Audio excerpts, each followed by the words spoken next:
Joignez-vous à la discussion. Appelez ou textez le 187 Cube Radio 1877 827 234346. Il faudrait rappeler à nos élus qui sont là pour protéger nos intérêts, pour servir nos intérêts à nous. Et pas dépenser impunément l'argent public à gauche et à droite, là, parce qu'il y a eu une série de textes très intéressants dans le Journal de Montréal que notre recherchiste Maximile Sayer m'a sorti. D'ailleurs, je dois le dire, Maximile, parce que je quitte pour quelques jours. C'est un privilège de travailler avec toi. Tu es un grand professionnel, un super recherchiste. Et je te remercie beaucoup. Alors, regardez les titres des textes qui m'ont sorti. Des milliers de dollars payés en intérêts sur les cartes de crédit du gouvernement du Québec. Carte de crédit du gouvernement du Québec, les frais dans un chic hôtel à Dubaï n'ont pas été rendus publics. François Legault s'est payé un chandail de Guy Lafleur avec les fonds publics. Carte de crédit du gouvernement du Québec, des ministères ont voulu cacher leurs dépenses. Des cartes de crédit du gouvernement du Québec utilisées par erreur, entre guillemets, à la station-service, au club de tennis et sur Amazon. Plusieurs dépenses des ministères québécois avec des cartes de crédit passent sous le radar. Écoutez, là, ça n'a pas de maudit bon sens. C'est notre argent que nous gagnons la sueur de notre front, qui est dépensé à gauche et à droite. On va en parler avec Nicolas Gagnon, directeur pour le Québec de la Fédération canadienne des contribuables. Bonjour, Nicolas Gagnon. Bonjour, M. Martineau. Alors, on parle souvent, quand on se rencontre à l'émission, Nicolas, des grosses dépenses, des gros gaspillages de fonds publics, là, des millions de dollars qu'on met, par exemple, dans des canards boiteux, puis on n'en voit jamais la couleur. Là, on parle de petites dépenses. Mais à un moment donné, quand les petites dépenses se multiplient puis s'additionnent, ça fait quand même beaucoup d'argent, Nicolas Gagnon.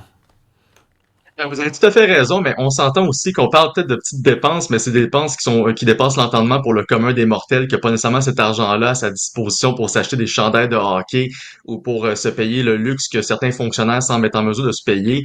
Mais je pense que effectivement c'est un scandale qui vient de qui a plusieurs dimensions. Donc oui, il y a les montants d'argent qui dérangent. Donc on n'a pas de problème à dépenser des milliers de dollars pour s'acheter des chandails de hockey ou en acheter à d'autres ou payer, mais sinon encore une fois des repas assez arrosés avec des cartes de crédit pour différents ministères. Mais là où ça dérange le plus, c'est vraiment le manque de transparence et le manque de rigueur avec la manière que ça a été géré. Parce que le manque de transparence, c'est notamment la manière que ces transactions-là, on a tenté essentiellement de les cacher sous le tapis. Je vais pas être de mauvaise foi faire des accusations, mais c'est un peu comme ça que ça passe comme impression pour le commun des mortels, parce que on se rend compte que ça n'a pas été autorisé par le bureau du premier ministre, ces fameux 14 chandails de hockey au coût de plus de 5 000 $.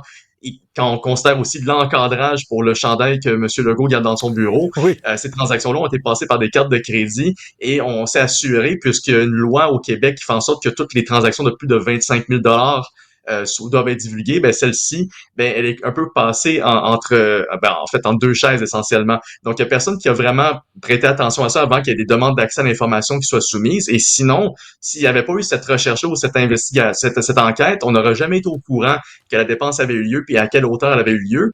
Et finalement, la rigueur, on l'a vu au niveau de la manière que les cartes de crédit des différents ministères sont gérées. On a appris notamment que dans les 2 dernières années, on a réussi à accumuler plus de 21 000 $ en frais d'intérêt à cause des retards de paiement sur les cartes de crédit des 23 ministères. Ça fait aucun sens. Puis les contribuables se retrouvent à payer à la fois les transactions et payent aussi les intérêts pour les retards sur les remboursements de ces transactions-là. Donc, on est doublement perdant là-dedans. Tout à fait. Puis en plus, c'est au niveau provincial, là, parce que Nicolas Gagnon, il y a des gens qui vont dire au niveau municipal, on a vu les dépenses de l'Office de consultation publique de Montréal, puis on va dire, au niveau municipal, on est habitué, puis c'est comme ça que ça marche, puis mais on s'attend à un peu plus de rigueur quand on parle de ministère, là. Absolument. Surtout qu'on parle aussi de cartes de crédit qui, on s'entend, le commun des mortels, encore une fois, a des cartes de crédit. Tout le monde a au moins 2 à 3 cartes de crédit avec soi, qu'on parle de cartes de crédit personnelles ou des cartes de crédit corporatives. Et là, on essaie de nous faire croire que certaines de ces transactions-là, ce sont des erreurs.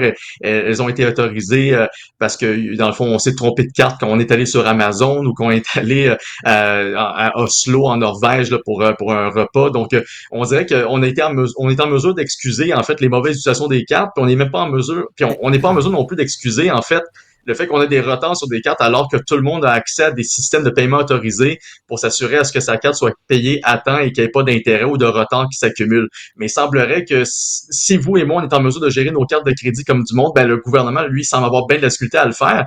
Et ça nous amène quand même beaucoup de questions par rapport à quel point ces cartes-là sont à la disposition des fonctionnaires et c'est quel genre de contrôle qui est établi à l'interne pour s'assurer à ce que ces cartes-là soient bel et bien utilisées pour faire des transactions dans le cadre des fonctions des fonctionnaires et non pas pour des histoires de clubs de tennis Oui. ou comme on l'a vu sinon avec l'Office de la consultation publique il y a environ même pas un an en fait on se rappelle là, des repas d'huîtres à Paris ou sinon des paires d'écouteurs à 1000 $. Donc ça c'est le genre de dépenses on a vu au municipal, on voit maintenant au provincial puis on se doute que c'est seulement la pointe de l'iceberg, mais on l'a aussi vu au fédéral.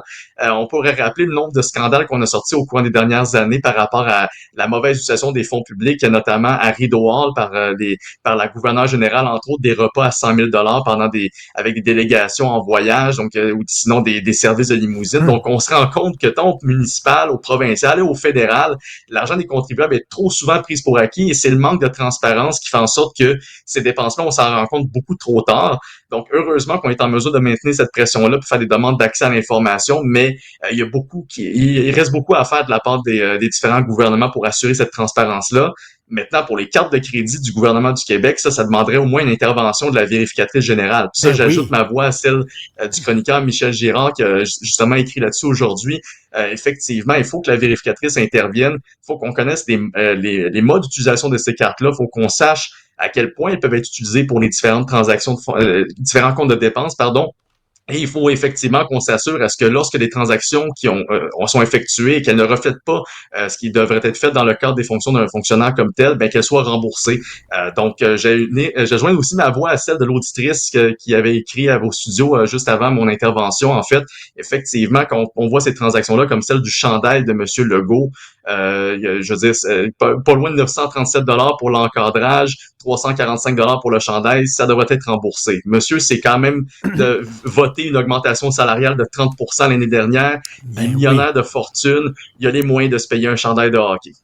En terminant, Nicolas Gagnon, qu'est-ce que vous répondez aux gens qui disent « tout le monde fait ça ». Par exemple, on prend, mettons, un travailleur autonome, OK, que sa compagnie, là, qui est enregistrée ou qui est incorporée. Il va avoir une carte de crédit personnelle pour lui, puis une carte de crédit d'affaires.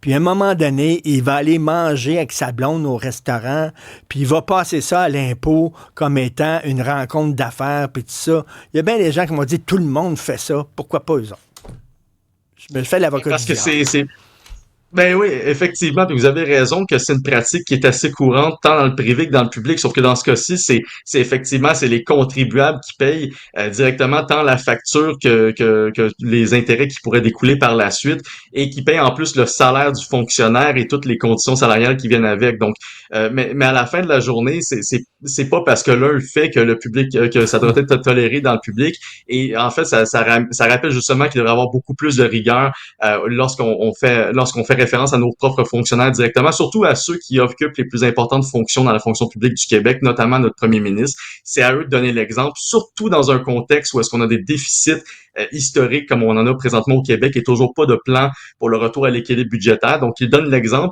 puis après ça, on verra pour les autres, mais le gouvernement devrait donner l'exemple d'abord. Merci. Je le dis à chaque fois, il faut se choquer de la façon dont on utilise l'argent public. L'argent public, comme disait Margaret Thatcher, ça n'existe pas. C'est l'argent que vous gagnez, que nous gagnons à la sueur de notre front. Il n'y en a pas d'argent public. C'est notre argent, c'est de l'argent privé qu'on donne au gouvernement en espérant qu'il le dépense pour nos intérêts, mais des fois, c'est pour leurs intérêts. Heureusement, il y a la Fédération canadienne des contribuables qui veille au grain et Nicolas Gagnon est directeur de la section Québec. Merci, Nicolas. Bonne journée. Merci beaucoup. Salut.